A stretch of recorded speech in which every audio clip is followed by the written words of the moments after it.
지난 시간에 우리가 그 오픈CL을 구성하는 네 가지 기본 모델에 대해서 이제 살펴보기 시작했는데요. 그 중에 이제 우리가 처음에 살펴본 게 플랫폼 모델이고요.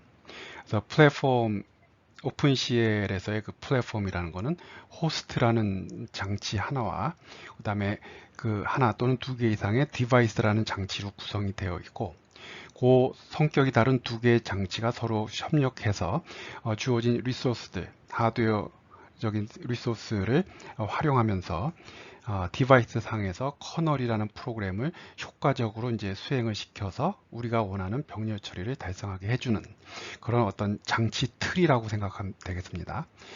오픈 시스템 관점에서 이제 가장 앱스트랙한 관점에서 바라본 장치. 그래서 그 아주 구체적으로 뭐 이 장치는 뭐 호스트는 어떤 성능이 있고 어떤 기능이 있고 디바이스는 또 어떤 성능이 있고 어떤 기능이 있고 하는 게 아니라 어떤 앱스트랙한 차원에서 어떤 그 기본 틀, 장치의 기본 틀이라고 보면 되겠어요. 그래서 이제 그게 이제 플랫폼 모델이고요.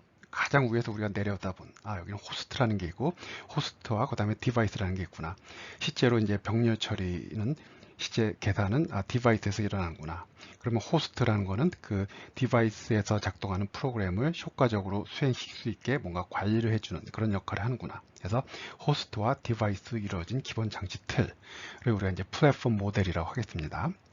그럼 이제 실제로 뭐 어떤 사람 뭐 예를 들어서 AMD GPU를 장착한 뭐 PC를 가지고 있는 사람도 있을 거예요. 그 다음에 엔비디아 GPU를 장착한 뭐 PC를 가지고 있는 사람도 있고요. 또 어떤 사람 뭐 FPGA를 장착한 뭐 인베드 시스템을 갖고 있는 사람도 있고요. 서로 다양한 그 디바이스가 존재할 수 있잖아요. 그럼 각각의 디바이스에 대해서는 그 디바이스 벤더에서 제공하는 런타임이 그 있어야겠죠. 그래서 그것들은 이제 어떻게 보면 이제 이 플랫폼 모델하고 그런 디테일한 거, 이 디바이스가 어떤 디바이스인지 하는, 그리고 그 디바이스에 최적화된 또 무슨 드라이버도 있어야 되고요. 그런 부분하고 지금 분리가 돼 있는 거예요. 그래서 플랫폼 모델은 이제 큰 그림에서 이제 바라보는 거고, 그래서 우리가 이제 플랫폼 모델을 뭐 플랫폼 레이어라고 그러기도 하는데, 근데 실제로 이제 어떤 특정 디바이스들이 오게 되면 각각이 서로 다른 런타임을 가지고 이제 작동을 하게 되겠죠. 그래서 그거는 이제 한 단계 내려가서 이제 엑스큐션 모델에서 이제 우리가 생각해 볼 문제고, 플랫폼 모델은 큰 그림 장치, 호스트와 디바이스로 구성되어 있다. 실제로 병렬 처리를 해주는 프로그램은 커널인데 디바이스에서 작동한다. 호스트는 그런 디바이스가 효과적으로 문제를 해결할 수 있게 매니지를 해주는 그런 이제 프로그램이 작동한다 하는 그 모델이 이제 플랫폼 모델이라고 할 수 있겠습니다. 그러면 이제 그 다음에 살펴볼 그 이 엑스큐션 모델은요, 좀 더 이제 아래쪽으로 이제 내려간 거죠. 구체적으로 앞에서 얘기했듯이 호스트라는 장치에서는 뭐 C나 C++로 작성한 호스트 프로그램이 돌아가고 있고요. 그 다음에 이제 디바이스에서는 오픈CL C 또는 C++ 랭귀지로 작성한 커널 프로그램이 돌고 있어요. 그래서 앞에서도 얘기했듯이 커널은 이제 실제로 병렬 처리를 해주는 프로그램이고요. 호스트는 이제 그런 것들을 관리해주는 프로그램이라고 했는데, 그럼 이제 구체적으로 어떻게 할 건가? 그 호스트 프로그램과 커널 프로그램이 어떻게 서로 이제 코디네이션을 할 건가? 거기에는 이제 이 컨텍스트라는 개념이 나오죠. 그래서 이제 여기 나와 있듯이요. 그 호스트가 이제 커널을 이제 효과적으로 수행시키기 위한 어떤 정보들을 다 모아놓은 컨텍스트를 정의하고, 그다음에 그거를 통해서 커널을 엑스큐션하는 것을 매니지 해주는 그런 거 하는데 필요한 이제 컨텍스트를 호스트 프로그램이 이제 관리를 하면서 이제 진행을 하게 되는 겁니다. 그래서 좀 더 구체적으로 내려왔죠. 아까 플랫폼 모델에서는 기본 틀 위에 호스트와 디바이스가 있다. 이제는 이제 호스트 프로그램과 커널 프로그램이 있는데 그 매개체가 이제 컨텍스트고, 컨텍스트는 호스트 프로그램에서 이제 작성을 관리를 한다 하는 더 내려왔어요. 그래서 여기 뭐 이제 우리가 요 그림에 대해서 살펴볼 건데, 여기에 보면 여러 가지 이제 오브젝트들 또는 구성 요소들이 있어요. 근데 그 구성 요소들은 이제 실제로 사용하는 장비, 그 디바이스, 뭐 GPU건 뭐건 그런 거에 굉장히 밀접하게 그 이제 관련이 됐겠죠. 왜? 결국은 실제로 내가 프로그램을 수행하고자 하는, 지금 우리가 지금 GPU 프로그래밍에 대해서 얘기하고 있으니까 그냥 GPU라고 그냥 편하게 얘기하겠습니다. GPU란 디바이스의 캐퍼빌리티에 따라서 상당히 이제 영향을 받게 되잖아요. 그래서 뭐 메모리를 얼만큼 제공할 수 있는지, 얼마나 뭐 워커 아이템을 얼마나 띄울 수 있는지, 그런 것들은 이제 내가 사용하고자 하는 그 디바이스의 그 캐퍼빌리티에 상당히 많이 영향을 받기 때문에, 이제 이런 컨텍스트 이런 거는 이제 그 벤더에서 제공하는 런타임에 의해서 이제 관리가 된다고 생각을 하면 되겠죠. 그래서 이제 플랫폼 모델보다는 엑스큐션 모델은 이제 한 단계 더 내려온. 그래서 우리가 이제 지금 지난 시간까지 이제 엑스큐션 모델을 이제 살짝 살펴보기 시작했는데, 다시 한번 강조하지만 이제 엑스큐션 모델이라는 거는 실제로 호스트가 어떠한 방식으로 프로그래밍을 하면서 컨텍스트를 유지하면서 커널을 수행을 시킬 건가, 커널을 효과적으로 수행을 시킬 건가 하는 그 방식, 그 모델에 대해서 그 정의를 하고 있는 게 이제 엑스큐션 모델입니다. 그래서 이제 이 엑스큐션 모델에 대해서 이제 하나씩 살펴보도록 하겠어요. 우리가 그 오픈CL뿐만 아니라 뭐 어떤 다른 뭐 쿠다나 오픈GL이나 뭐 다른 어떤 소프트웨어 시스템을 활용해서 내가 원하는 문제를 풀고자 할 때 그 시스템을 정확하게 이해를 하고 프로그래밍을 하는 것과 그렇지 않은 거에는 상당히 여러 가지 관점에서 차이가 있습니다. 그래서 우리가 조금 이제 시간을 두고 이제 오픈CL 시스템이라는 거를 이해를 하고자 하는 건데, 이거는 이제 GPU 프로그래밍 관점에서 우리가 살펴보고 있는데, 이러한 그 오픈CL의 개념은 뭐 여러분들이 나중에 필요에 따라서 쿠다를 하고자 할 때도 거기서도 뭐 비슷한 개념들이 다 있어서 하나의 개념을 정확하게 이해를 하면 다른 쪽에 비슷한, 뭐 예를 들어서 쿠다와 같은 그런 또 툴을 사용할 때 여러분들이 많이 도움이 될 거라고 생각합니다. 그래서 이왕이면 우리가 이런 오픈CL 시스템을 큰 그림부터 정확하게 이해를 한 다음에 코딩을 한번 해보는 게 좋을 것 같아요. 그래서 이 그림은 이제 오픈CL 클래스 다이어그램이라고 해서 오픈CL API 1.2 레퍼런스 카드에서 이렇게 발췌한 내용인데, 뭐 아직 여러분들이 이 내용을 보고 뭐 정확하게 이건 뭐다라고 해낼 수 있긴 쉽지 않을 것 같아요. 근데 같은 걸 자꾸 반복하다 보면 이게 머릿속에 쑥 들어오니까 한번 그냥 여러분들이 몰라도 한번 보도록 하겠습니다. 그래서 이제 우리가 이제 이 엑스큐션 모델에서 가장 핵심이 되는 게 바로 요 컨텍스트와 요 커맨드 큐거든요. 그래서 컨텍스트 주변에 그 몰려 있는 애들이 있죠. 커맨드 큐, 이벤트, 그다음에 뭐 샘플러는 지금 우리 입장에서, 여러분들 입장에서 중요하진 않지만 샘플러, 그다음에 중요한 메모리 오브젝트. 메모리 오브젝트는 뭐 버퍼와 이미지. 지금 우리가 보고 있는 건 1.2입니다. 우리가 1.2를 하는 이유는 이제 오픈CL의 가장 이제 현재 오픈CL의 기본이 되는 것들이 오픈CL 1.2에서 지금 정의가 되어 있기 때문에 기본은 오픈CL 1.2를 하고 있는 거고요.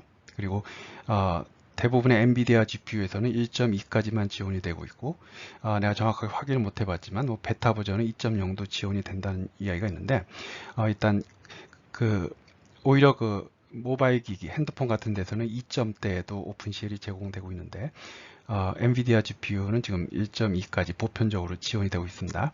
그리고 뭐 그렇지만 어쨌든 뭐 1.2의 기본들이 다 정의되어 있으니까 우리가 이 수업을 들으면서 기본적으로 1.2를 얘기하고, 필요에 따라서 가끔 이제 2.0대나 그런 거기서 들어가는 그런 고급 기능에 대해서 이야기를 할게요.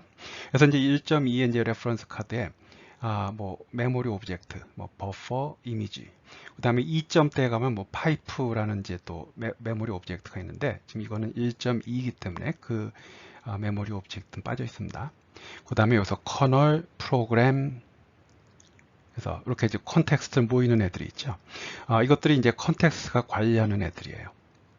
컨텍스트라는 게 뭐예요? 어떤 소프트웨어 시스템이나 하드웨어 시스템이 수행되면서 필요한 정보들을 모아놓은 게 그 컨텍스트잖아요. 그래서 컨텍스트가 있고요.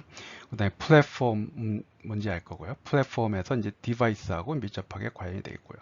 그래서 이 그림을 한번 여러분들이 자주 이렇게 상기를 하면서 엑스큐션 모델에 대해서 이해가 되면, 내가 이런 식으로 오픈CL을 프로그래밍 하는구나.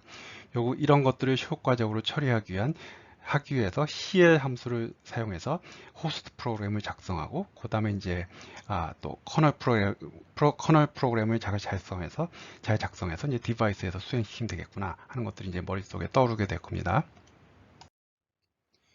그 오픈CL의 엑스큐션 모델의 관점에서 봤을 때 그 호스트 프로그램이 아주 단순한 관점에서 우리가 생각을 해보면 호스트 프로그램이 해주는 게 뭐냐면은 우리가 그 디바이스에서 커널을 사용해서 문제를 풀고자 하는 거니까 먼저 그 호스트 메모리, 우리가 이제 CPU 메모리에서 디바이스 메모리, 우리가 지금 GPU를 사용하고자 하니까 GPU 메모리로 즉 그래픽 메모리로 필요한 데이터를 트랜스퍼 해주고 그 다음에 호스트가 커널을 수행을 시키면 그럼 커널이 디바이스에서 디바이스 메모리를 사용해서 계산을 한 다음에 그 결과를 디바이스 메모리 즉 GPU 메모리를 라이트 해주면 그 다음에 호스트에서 그 데이터를 다시 디바이스에서 호스트로 트랜스퍼 해서 결과가 이렇구나를 알아내는 그 과정을 하는 거죠. 가장 단순한 걸 봤을 때는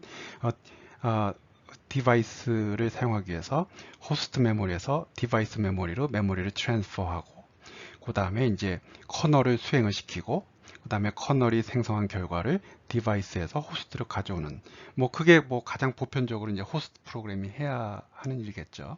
근데 그거를 시스템에 최적화해서 계산이 진행될 수 있도록 호스트가 이제 여러 가지 일을 해줄 수가 있겠는데 가장 단순한 구조는 겁니다. 데이터를 호스트에서 디바이스 트랜스퍼하고 커널을 디바이스에서 수행시키고 커널이 생성한 결과를 디바이스 메모리에서 호스트를 가져오는 이제 그러한 일을 해줄 텐데 그래서 이제 그 호스트가 이제 해야 될 일 중에 가장 중요한 것 중에 하나가 바로 커널을 수행을 시키는 거예요. 커널을 수행을 시키는 거거든요. 그럼 커널을 어떻게 수행시킬까? 아직 여러분들이 이런 그 병렬 처리에 대해서 그 GPU 프로그래밍에 대해서 많이 해보지 않았으니까 아직도 헷갈릴 거예요. 물론 여러분들이 고소실 수업에서 후다를 조금 이제 수행을 시켜봐서 이런 거다라는 건 정도는 대부분 학생들 알겠지만 아직도 익숙하지 않을 것 같아서 다시 한번 이걸 얘기하면 우리가 지금 하고자 하는 게 지금 이러한 이제 병렬 이러한 이제 시리얼 코드를 예를 들어서 100만 번 돈다 했을 때 그 2에 20승번 돈다 그랬을 때 이렇게 하나 i를 증가시키면서 하는 게 아니라 이런 것들을 그냥 한 번에 쫙 그 수행을 시키자 그런 거죠. 각 나눠서 i가 0일 때, 1일 때, 2일 때 다 나눠갖고 그런 것들을 그 병렬적으로 수행을 시키자 그러는 거잖아요. 어떤 GPU가 제공하는 그 캐퍼빌리티 선에서 그래서 이제 우리가 이제 그러면 이러한 거를 여러분들이 지금까지 익숙해왔던 이런 것들을 커널을 수행을 시킬 때는 호스트가 커널을 수행시킬 때는 어떤 정보를 보내는가 어떠한 방식으로 커널이 이러한 일을 할 수 있도록 해주는가 그래서 바로 이제 그걸 하기 위해서 이제 인덱스 스페이스 오픈 CL에서는 이제 ND range라는 거 쿠다에서는 그리드라는 거를 이제 정의를 해야 돼요. 지금 이 특정 문제 내가 풀고자 하는 특정 문제에 대해서 인덱스 스페이스 그 인덱스 스페이스 전체 인덱스 스페이스를 ND range라고 그러는데 그거를 이제 정의를 해줘야 됩니다. 그래서 이제 커널이란 거는 뭐냐면은 바로 이제 이 문제를 풀어주는 건데 이 for loop을 또 100만 번 1048576번 돌아서 풀어준 게 아니라 요 하나를 이제 수행을 시킬 거예요. 그래서 커널 인스턴스를 우리가 이제 워커 아이템이라고 그러는 거고요. 그러니까 커널 인스턴스라는 거는 이 i가 0부터 1048576 하여튼 그거까지 이제 돌 때 그 각각의 하나를 커널 인스턴스라고 그러는데 이제 커널 인스턴스가 이제 그거를 해줄 건데 그 커널 인스턴스를 이제 워커 아이템이라고 합니다. 즉 다시 해서 이 그림을 보면은 i가 0일 때, 1일 때, 2일 때, 3일 때, 4일 때 쭉 가는데 각각의 그 i에 대해서 커널 인스턴스가 이제 문제를 해당하는 부분을 계산해 줄 건데 그 각각의 그 커널 인스턴스를 이제 워커 아이템이라고 하고 이 워커 아이템이라는 거는 너는 몇 번째냐 하는 그 이름이 있어야겠죠. 주소라 그럴까요? 이름이라 그럴까? 너는 이제 이 워커 아이템 각각 이제 워커 아이템이 되는데 너는 몇 번째 워커 아이템이냐? 그래서 나는 131번째 워커 아이템입니다. 그래서 그 워커 아이템의 그 이름, 뭐 주소를 우리가 이제 글로벌 아이디라 그런다 그랬고요. 글로벌 아이디. 그래서 이제 각각의 워커 아이템이 자신의 고유한 글로벌 아이디를 가지고 이제 그 커널 인스턴스를 수행을 시키는 겁니다. 커널 인스턴스를 수행을 시키는 거예요. 그래서 여러분들이 이제 보게 되겠지만 각각 커널 인스턴스에서 그 자신의 그 글로벌 아이디를 이제 알아내는 이제 그러한 이제 함수들을 사용할 수 있게 될 거예요. 그래서 이제 그 이 각각의 워커 아이템에서 들어가는 커널 프로그램은 똑같습니다. 그러면 이 커널 프로그램이 여기서 도는 건지 여기서 도는 건지 여기서 도는 건지 알 수가 없잖아요. 바로 그 커널 프로그램에서 이 글로벌 아이디를 가져와서 이거는 지금 여기에 해당하는 커널이 돌고 있는 거나 하는 걸 이제 알아내게 될 거예요. 그래서 그거는 여러분들 이제 코드를 보면 간단하게 설명할 수 있는 거니까 지금 이 시점에서는 여러분들이 각각의 워커 아이템 이렇게 하나하나 도는 게 아니라 이거를 쫙 펼쳐놔서 i가 0일 때부터 쫙 펼쳐놔서 각각에 대해서 이제 뭔가 똑같은 프로그램을 수행을 시키자는 거구나. 근데 각각의 프로그램에 대해서 이 몇 번째에 해당하는 건지 알아야 되니까 이 각각의 워커 아이템에는 글로벌 아이디라는 자기 이름, 고유 이름이 있구나 하는 거를 이제 여러분들이 이해하면 되겠습니다. 근데 그 호스트가 이제 그 커널을 이제 구동을 시킬 때 단지 각각의 워커 아이템마다 글로벌 아이디만 붙여주는 게 아니라 전체 그 워커 아이템들을 전체 워커 아이템들을요 동등한 크기 같은 크기의 같은 크기의 그룹으로 이렇게 쪼개서 일을 시키게 돼요. 그래서 각각의 크기를 이제 각각의 그룹을 이제 워크 그룹 여기 나와 있는 이제 워크 그룹이라 그러는데 그럼 이 그림에서는 그 전체 데이터를 워크 아이템들을 64개씩 그 워크 그룹으로 이렇게 나눴습니다. 여기 64개씩 이제 워크 그룹 나눴어요. 그럼 이제 워크 그룹도 이제 이름이 있게 되죠. 워크 그룹 아이디. 그래서 얘는 0번 워크 그룹, 1번 워크 그룹, 2번 워크 그룹, 3번 워크 그룹. 그래서 이제 호스트가 커널을 구동시킬 때 전체 워크 아이템들을 워크 그룹 같은 크기의 워크 그룹으로 이제 나누게 됩니다. 그러면 이제 워크 그룹이 있으면 아까 여기 뭐 요 워크 아이템인 경우에 얘는 0번, 1번, 2번째 워크 그룹에 속하는구나. 그러면 얘는 2번째 워크 그룹에서는 0번, 1번, 2번, 3번째에 해당하는 애구나. 누가? 글로벌 아이디가 131인 워크 아이템이. 그래서 바로 이 워크 그룹 내에서의 그 자기가 몇 번째인지 자기를 고유하게 지칭할 수 있는 이름. 당연히 로컬한 거니까 로컬 아이디가 되겠죠. 로컬 아이디. 그래서 이 워크 아이템은 이름이 두 개가 된 거예요. 같은 유니크한 이름이긴 하지만 이름이 두 개가 된 거예요. 즉 글로벌 아이디가 131인 워크 아이템 또는 워크 그룹이 2번이고 로컬 아이디가 3번인 아이템. 그렇죠? 그래서 그 얘를 지칭할 때 그 글로벌 아이디로 지칭하거나 로컬 아이디와 워크 그룹 아이디로 지칭할 수가 있게 된 겁니다. 그래서 그리고 뭐 몇 번 강조했듯이 이 워크 그룹은 그 컴퓨트 유닛 디바이스의 컴퓨트 유닛에 들어가서 하나의 컴퓨트 유닛으로 그냥 덩어리째 뚝 들어가게 되는 겁니다. 그래서 각각의 워크 그룹이 디바이스를 구성하는 여러 개의 디바이스를 구성하는 컴퓨트 유닛에 어느 컴퓨터 유닛에 들어갈지는 몰라요. 하지만 한 덩어리에 있는 애들은 다 같은 컴퓨트 유닛에 들어간다.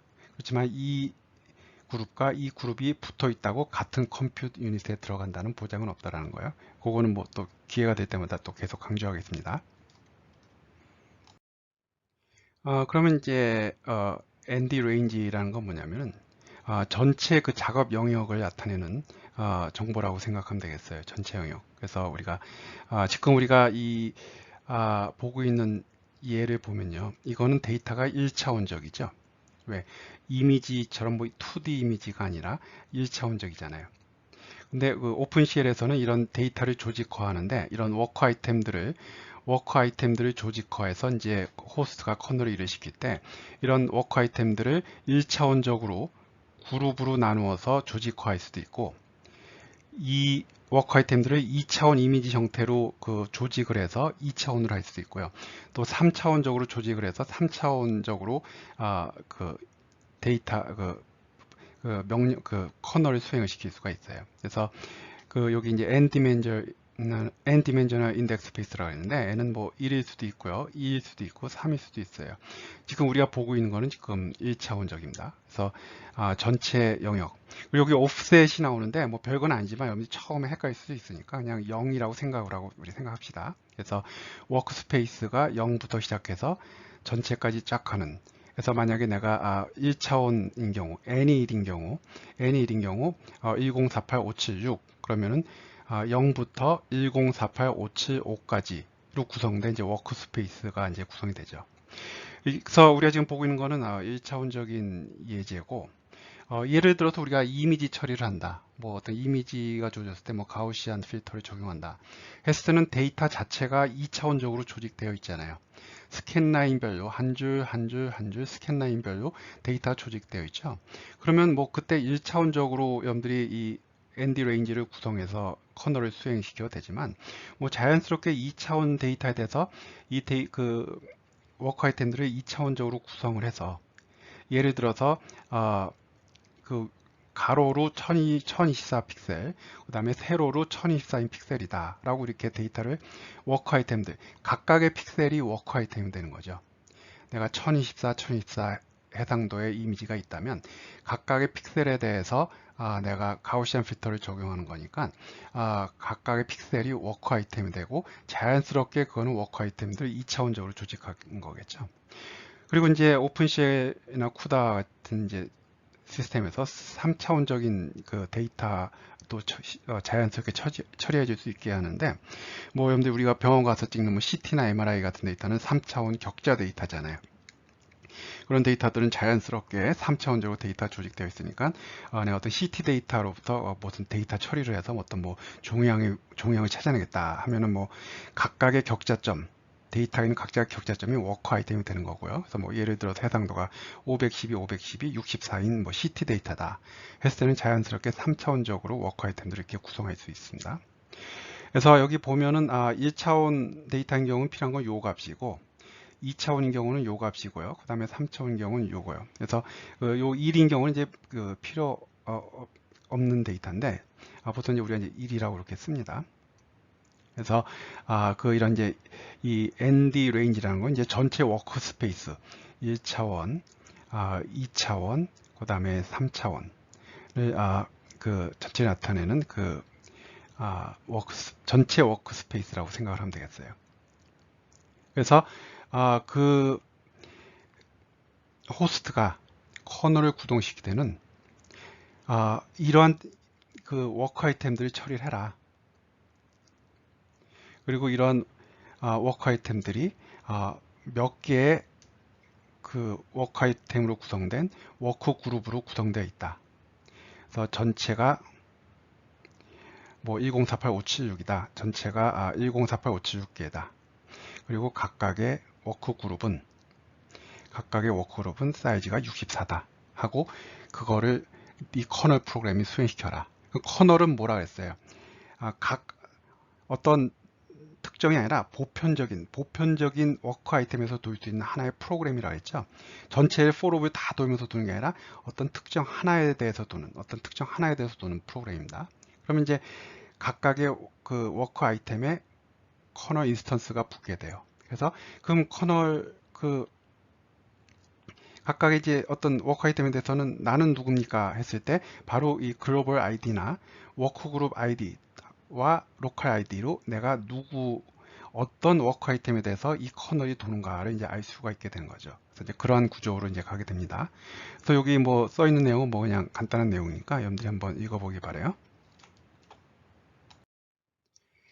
여기는 이 슬라이드의 내용은 지금 엑스큐션 모델이 아니라 여러분들이 호스트 프로그램에서 사용하는 내용이 아니라 이제 커널 프로그램에서 현재 이 커널 프로그램이 수행되고 있는 그 워크 아이템의 이런 정보를 가져오기 위한 그 빌트인 펑션들이에요. 워크 아이템 빌트인 펑션. 그래서 이거는 여러분들이 호스트에서 작성하는 C++ 그 프로그램에서 사용하는 함수가 아니라 오픈C의 C 또는 C++ 랭귀지를 사용해서 커널을 작성할 때 사용하는 빌트인 펑션입니다.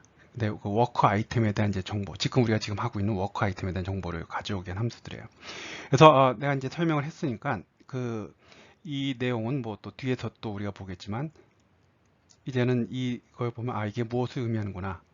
커널 프로그램에서 내가 누구냐, 내가 어떤 워크 아이템이 있냐는 정보를 끄집어내기 위해서 이런 함수들을 사용할 수 있구나 하는 걸 여러분들이 이제 알 수 있을 거예요. 그래서 뭐 간단히 보면 워크 디멘전 1차원적으로 조직했냐, 2차원이냐, 3차원이냐.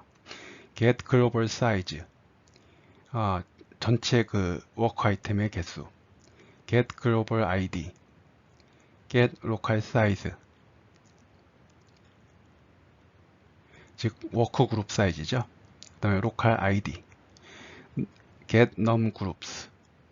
get num groups는 여기 있는 값들을 가지고 계산을 할 수 있지만 그 워크 그룹이 몇 개냐, 뭐 그룹 ID 등등 이러한 이제 빌트인 함수를 사용할 수 있습니다.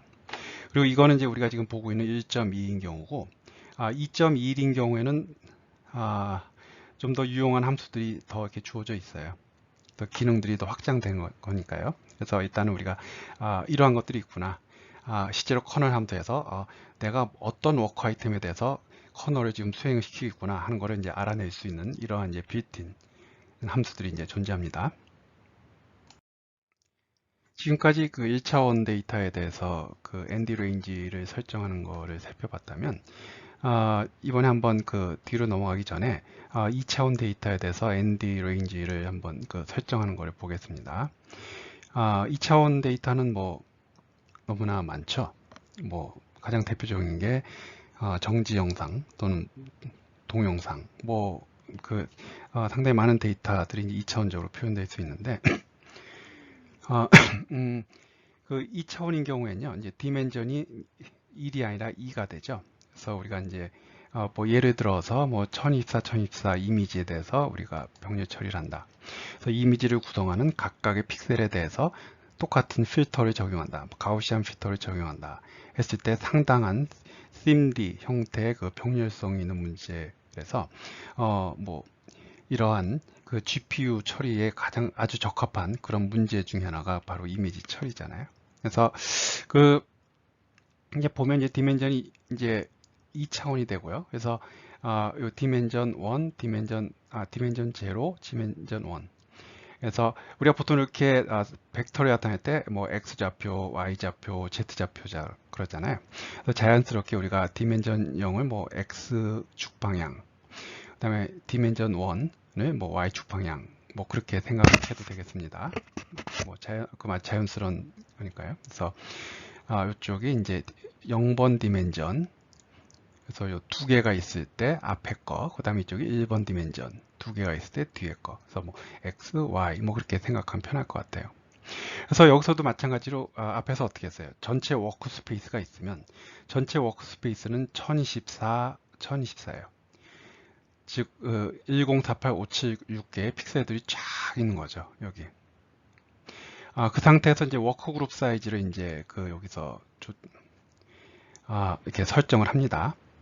이제 호스트가 커널을 수행시키기 위해서 전체 워크 스페이스를 X축 방향으로 32개, Y축 방향으로 16개 구루로 묶어서, 즉 이쪽으로 32개, 이쪽으로 16개 나눠서 똑같은 크기로 전체를 이렇게 2D 워크 그룹으로 이제 나누는 거죠.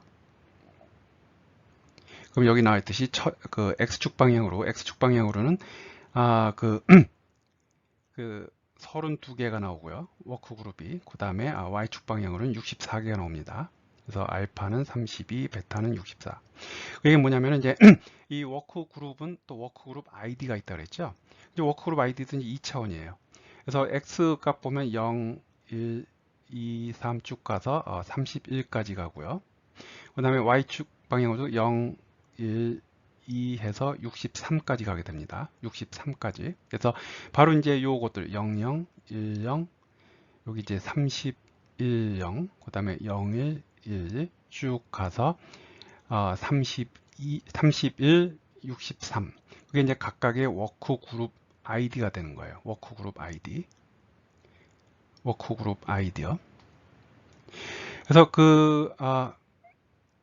어떤 특정 IJ 이쪽으로 I번째, 이쪽으로 그 다음에 이쪽으로 J번째인 워크그룹을 보면 이 워크그룹 안에는 이제 이쪽으로 32개, 그 다음에 이쪽으로 이제 16개 그 워크 아이템들이 있는 거죠. 그래서 여기 점들이 이제 워크 아이템들인데, 워크 아이템들. 그럼 그 워크그룹 아이디는 얘는 IJ1인데, 뭐 세 번째 건 뭐 생각할 필요가 없습니다. 그래서 IJ인데, 그 안에서 또 로컬 아이디가 필요하다 그랬죠. 그 로컬 아이디도 마찬가지로 또 똑같이 가는 거예요. X축 방향으로 0, 1 쭉쭉쭉 그 31. 그 다음에 Y축 방향으로도 0, 1 쭉쭉쭉 해서 여기 이제 15, 15까지 가는 거죠. 그래서 전체 워크 스페이스를 동일한 크기의 워크 그룹으로 나누고 각각의 워크 그룹에 대해서 로컬 아이디가 존재한다는 거. 그거는 뭐 앞에서와 같습니다.